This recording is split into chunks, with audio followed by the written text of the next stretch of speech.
En 2018, le sujet d'économie tombé à HEC en avait surpris beaucoup par son intitulé. Peut-on affirmer comme Paul Romer que les taux de croissance semblent être croissants non seulement en fonction du temps, mais aussi en fonction du degré de développement? Alors son intitulé faisait référence directement à la théorie de la croissance endogène que l'on va voir aujourd'hui. L'objectif, c'est justement de vous permettre de faire face à des sujets comme ça et de comprendre tous les éléments théoriques et empiriques sur la théorie de la croissance endogène. On voit ça tout de suite dans cette vidéo après le générique.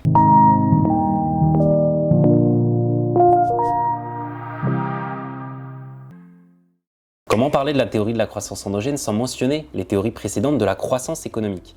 Avant la théorie de la croissance endogène, existaient des théories. Alors d'abord, la théorie classique de la croissance qui considérait finalement la croissance comme une accumulation de facteurs de production, que ce soit le capital, le travail ou la terre.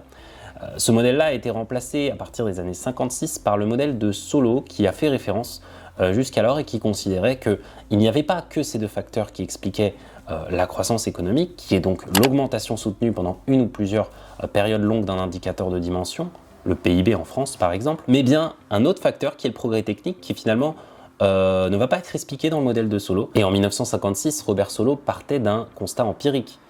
La croissance économique ne peut pas être expliquée uniquement par l'augmentation du capital fixe, tout comme l'augmentation de la population active. Il reste donc un résidu qu'il attribue à l'efficacité des facteurs de production, à savoir la PGF, la productivité globale des facteurs. Augmenter la PGF, c'est faire autant avec plus ou moins.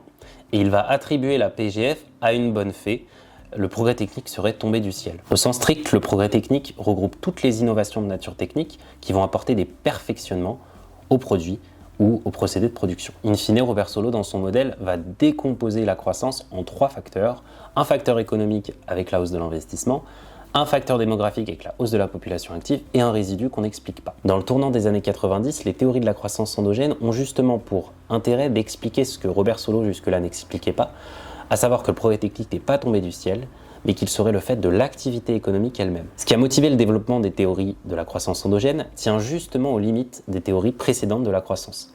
Avec un modèle de Solow qui ne répond pas à la question d'où vient le progrès technique et qui finalement est assez déceptive, avec la théorie classique qui part de la fonction de production pour expliquer que sur le long terme on aurait un état stationnaire, qui là encore est une conclusion assez déceptive, ou encore les néoclassiques qui tiennent une théorie assez juste finalement de l'investissement mais qui ne correspond pas non plus à la réalité empirique que l'on constate. Trois auteurs sont notamment à l'origine de la théorie de la croissance endogène: Paul Romer en 1986, Robert Lucas en 1988 et Robert Barro en 1995. Pour Paul Romer, la croissance économique tient au fait du stock de connaissances.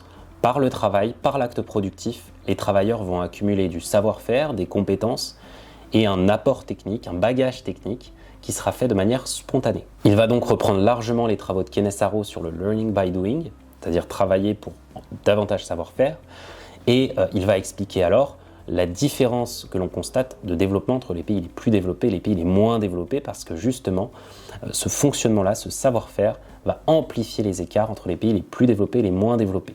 On a là une critique de la théorie de la convergence des économies qui était développée notamment par les néoclassiques, qui expliquaient que sur le long terme, on aurait une convergence des économies. Dans la vision de Paul Romer, le rythme de la croissance reste toutefois borné aux économies d'échelle, et tout va dépendre des économies d'échelle. Il distingue notamment deux facteurs, le stock de capital et le stock de connaissances. Lorsque les rendements d'échelle vont être constants par rapport à ces deux facteurs, alors le taux de croissance et le niveau d'activité économique sera lui-même constant, c'est le taux de croissance endogène. Robert Lucas, 2 ans après, va avoir une vision un peu différente. Pour lui, l'accumulation des connaissances se fait dans le cadre du système éducatif. Et c'est quelque chose qui est issu d'un apprentissage et d'une volonté finalement de les acquérir. Dans son modèle, tout comme le capital physique, qui sont les biens et services qui sont utilisés pendant plusieurs cycles de production, il existera un capital humain qui serait unique. L'économie accumulerait donc du capital physique et du capital humain qui permettrait une croissance qui serait stable et qui serait endogène. Enfin, Robert Barro va insister en 1995 sur l'importance des infrastructures publiques,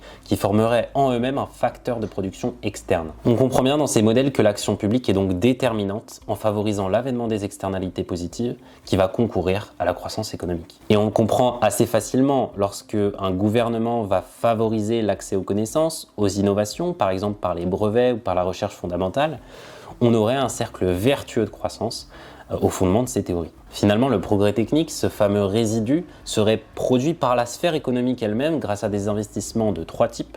des investissements R&D qui favoriseront le capital technologique et donc l'accumulation des connaissances, c'est le modèle de Romer. Les dépenses éducatives qui vont accroître le capital humain et qui vont faciliter l'adaptation des travailleurs aux mutations technologiques, c'est le modèle de Lucas. Et enfin, les investissements publics qui vont pallier aux défaillances de marché, notamment pour les biens collectifs non rivaux, les infrastructures, les routes, c'est le modèle de Barrow. Finalement, le progrès technique va être considéré comme un bien collectif qui va générer des externalités positives, donc un bienfait dans le tissu productif qui n'est payé par personne. C'est pourquoi on parlera de croissance endogène, parce que le progrès technique lui-même est endogène, c'est-à-dire qu'il vient de l'activité économique. Finalement, le modèle de la croissance endogène est totalement novateur parce qu'il fait de la croissance un phénomène auto-entretenu, cumulatif.